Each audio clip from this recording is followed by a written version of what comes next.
উপজেলার দাউদকান্দিতে আসন্ন পবিত্র ঈদুল আজহা ২০২৬ উপলক্ষে ঘরমুখো মানুষের নিরাপদ ও নির্বিঘ্ন যাত্রা নিশ্চিত করতে উপজেলা সড়ক নিরাপত্তা কমিটির এক গুরুত্বপূর্ণ সভা অনুষ্ঠিত হয়। সভায় ঢাকা-চট্টগ্রাম মহাসড়কে যানজট নিরসন, দুর্ঘটনা কমানো, মহাসড়কে শৃঙ্খলা বজায় রাখা এবং ঈদে ঘরে ফেরা মানুষের যাত্রা স্বস্তিদায়ক করার বিষয়ে বিস্তারিত আলোচনা করা হয়। বিশেষ করে দাউদকান্দি অংশে যেন দীর্ঘ যানজট সৃষ্টি না হয় এবং যান চলাচল স্বাভাবিক রাখা যায় সে বিষয়ে বিভিন্ন দিক নির্দেশনা তুলে ধরা হয়। সভায় সভাপতিত্ব করেন দাউদকান্দি উপজেলা নির্বাহী কর্মকর্তা ও উপজেলা সড়ক নিরাপত্তা কমিটির সভাপতি নাসরিন আক্তার। রবিবার ২৪ মে উপস্থিত ছিলেন উপজেলা সহকারী কমিশনার ভূমি রেদওয়ান ইসলাম, উপজেলা প্রকৌশলী মোহাম্মদ জাহিদুল ইসলাম, দাউদকান্দি হাইওয়ে থানার officer in charge Mohammad Iqbal Bahar Majumder, Eliotganj highway থানার officer in charge Zakir Sikder, Gauripur police তদন্ত কেন্দ্রের ইনচার্জ মোহাম্মদ সাইফুল ইসলাম, দাউদকান্দি ফায়ার সার্ভিসের station officer Ershad Hossain, Daudkandi model থানার সাব ইন্সপেক্টর মোহাম্মদ তামিম, জেলা ট্রাফিক বিভাগের টিএসআই মোহাম্মদ সুমন, দাউদকান্দি টোল প্লাজার ইঞ্জিনিয়ার তানভীর হাসান, নিরাপদ সড়ক চাই নিশ্চা দাউদকান্দি উপজেলা শাখার সভাপতি আলমগীর হোসেন, সাধারণ সম্পাদক মোহাম্মদ আবুল হাসান ফারুক, উপজেলা শ্রমিক দলের সভাপতি মোহাম্মদ জামাল হোসেন, সাধারণ সম্পাদক মোহাম্মদ নজরুল ইসলাম এবং নিশ্চা দাউদকান্দি উপজেলা শাখার অর্থ সম্পাদক আহনাফ তিহামি। সভায় বক্তারা বলেন, ঈদকে কেন্দ্র করে মহাসড়কে যানবাহনের চাপ কয়েক গুণ বেড়ে যায়, তাই আগাম প্রস্তুতি, সমন্বিত তৎপরতা এবং সচেতনতা বৃদ্ধির মাধ্যমে যানজট ও দুর্ঘটনা কমিয়ে আনা সম্ভব। এছাড়া মহাসড়কে অবৈধ পার্কিং বন্ধ, ঝুঁকিপূর্ণ যান চলাচল নিয়ন্ত্রণ এবং দ্রুত দুর্ঘটনা মোকাবিলায় সংশ্লিষ্ট সকল বিভাগকে একসঙ্গে কাজ করার আহ্বান জানানো হয়। সভা শেষে উপস্থিত সবাই ঈদযাত্রা নিরাপদ ও স্বস্তিদায়ক করতে নিজ নিজ অবস্থান থেকে দায়িত্বশীল ভূমিকা পালনের প্রত্যয় ব্যক্ত করেন।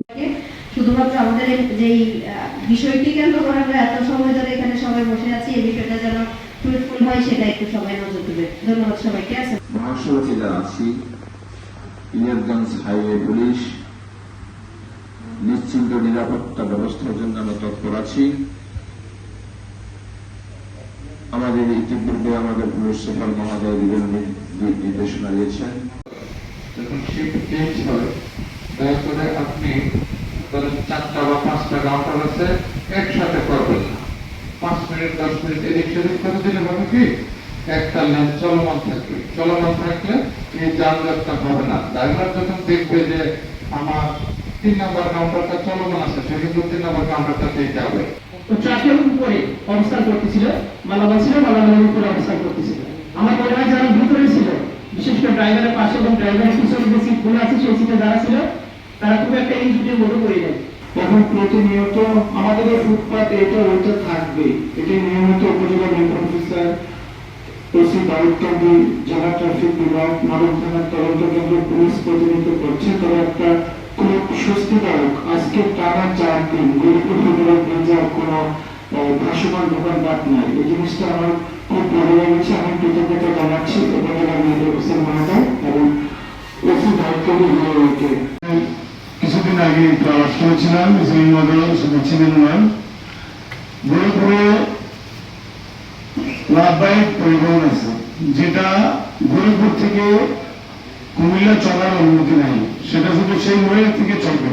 গাড়িটা এটা রাস্তার বাম দিকে রেখে তারা সবসময় একটা যানজটের সৃষ্টি করে। এই একটা।